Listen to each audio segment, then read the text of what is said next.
Alright, greetings. This is a tutorial on how to make a Gitorial. Yeah. Starring me and my sister's barn cat, Dale. Say hi, Dale. Alright.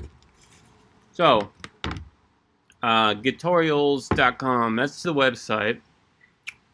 Let me pull it up here. I'm basically just going to go over how to make a Gitorial. A Gitorial is a tutorial inside of a Git repo where each commit is a step in the tutorial. So there's a free one there you can check out if you just wanna get an idea of how it works.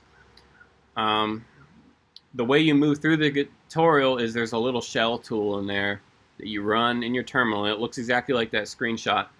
And it shows you the commit that you're on, it shows you the diff, and then you can do Control-N to go to the next one, the next commit. So I'm going to show you how to make one here. You want food? I need to give Dale some of my beef jerky. Alright, Dale. Dale. I'm trying to give it to you. No. She sniffed it. I don't think she wants it. Here. Seriously? It's beef jerky. God damn. These cats don't like that.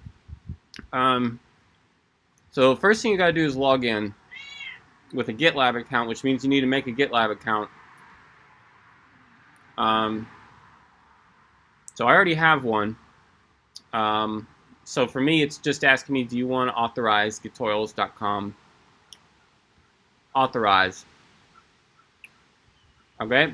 Now the reason I use GitLab is they actually store all the Gitorials that are made. It's just another Git host. So next step is to create a Gitorial. Now, one thing you don't see here, because once again I already set it up, is you need to set up a Stripe account too. You'll see when you click New Gitorial. It'll say you need to set up a Stripe account, which is very easy to do. You'll just be able to put in your bank account details. That way, whenever someone buys your Gitorial, the money will be sent straight to your bank account.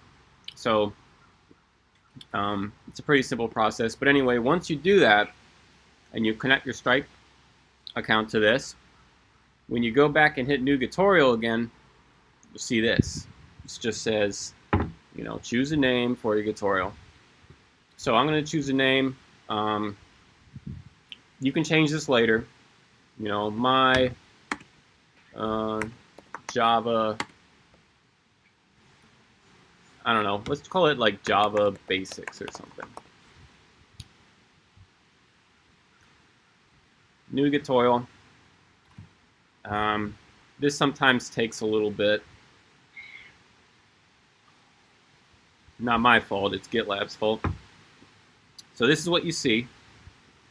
You just see your basic page here. You can edit the name that you just wrote and also the description, but I won't worry about that for now.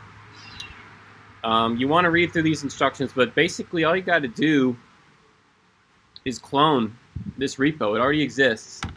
So go open up your terminal, wherever you want to do this. I'll do it like on my desktop. You just paste it. And right here it's asking me for my GitLab username and password. So my username is Oaks, and I don't remember my password. So I'm going to have to find my GitLab password. Alright. And now it's cloning. So this will clone just a simple empty repository. All it has in it is this sh. Actually, it also has a hidden folder. But this sh file here, if you just do sh Gitorial, this brings up the Gitorial tool. Now, this is what your users are going to be using to move through your Gitorial. Load it up. What do you want? And but you don't want to run this while you're making your Gitorial. This is important. You can see by the warning message here, this will wipe out uncommitted changes. You don't want to run this, especially you don't want to hit enter or tab to actually start the tool. If you ever accidentally run it, just hit Control-C to close it. You don't need to run that while you're making your Gitorial. So let's get started. The very first thing you want to do, no matter what, is just generate like the very start of your project. And so that obviously depends on what you're making a Gitorial on. You know, like if you're doing it on Node.js, then you're going to use whatever command they use to generate a project. I think npm init or something like that.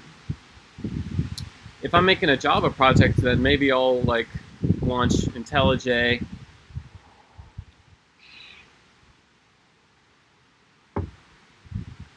And I'm going to create a new project.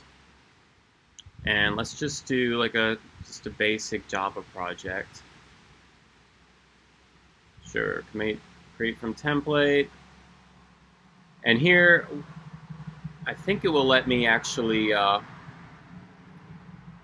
just call it Java Basics. I think it will let me actually generate it on top of the Git repo. That's kind of important. You know, you want the project to be generated inside of the Git repo.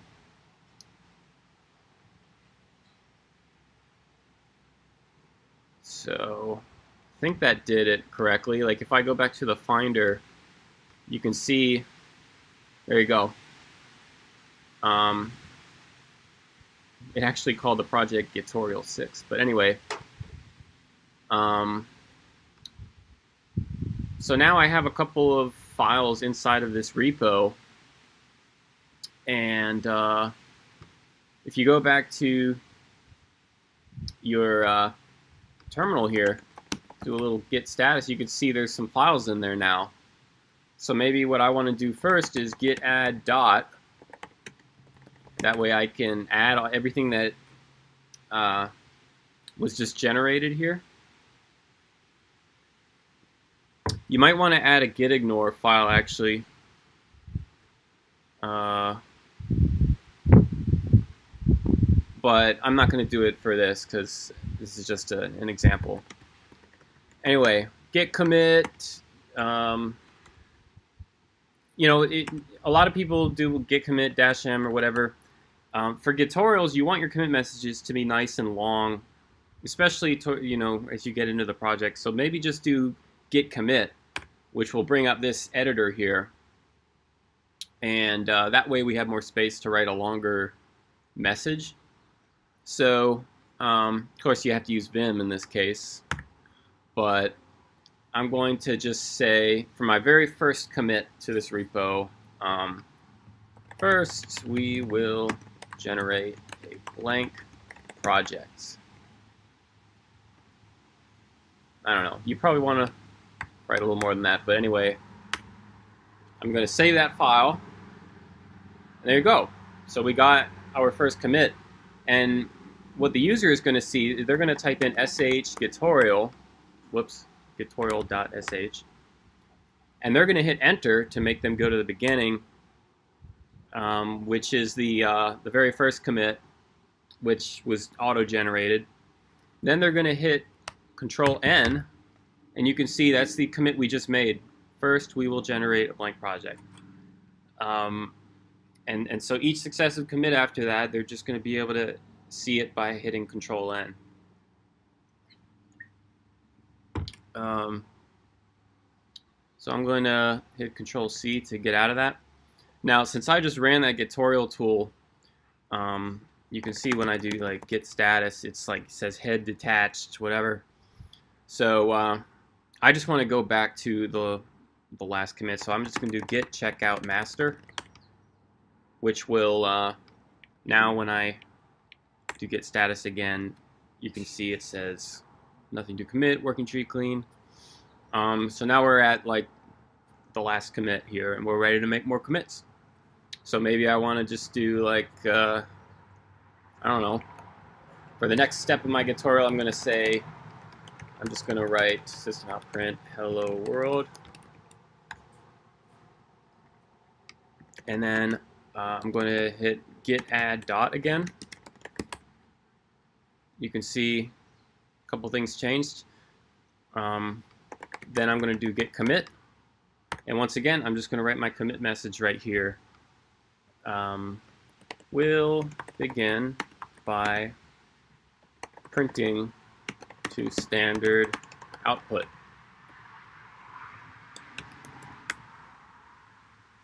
All right, so that's just another commit.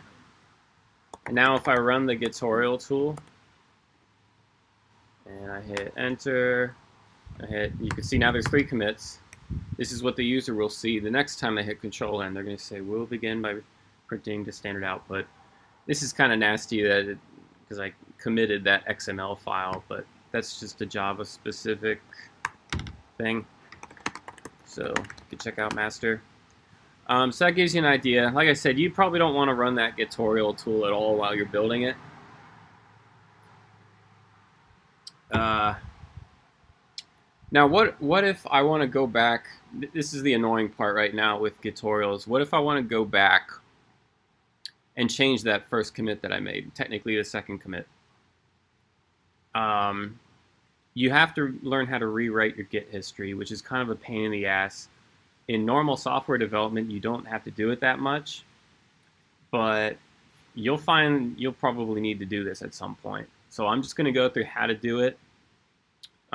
First, let me just push this up so you can see what happens. Git push origin master. Okay, and when I go back to Chrome here and I refresh, check this out. When I hit refresh, you can see that there are files inside of this tree. So what Gitorials does is it pulls the latest commit from your repo and it displays it here so that people can preview what the Gitorial is going to look like. So you can see that's what the Java file has in it. That way they know what they're buying, basically. They don't get to see all of the commits that led to this, but they get to see this at least. So, yeah, what if I want to go back, let's say I just decide there's something about that first commit that I don't like. Something about it. I want to go back and change it. Maybe I want to change the commit message or something inside of it. You have to use git rebase to do that. So the command you want to use is, and by the way, you might want to save a copy of this repo somewhere just in case you fuck shit up. But anyway, you want to do git rebase -i --root.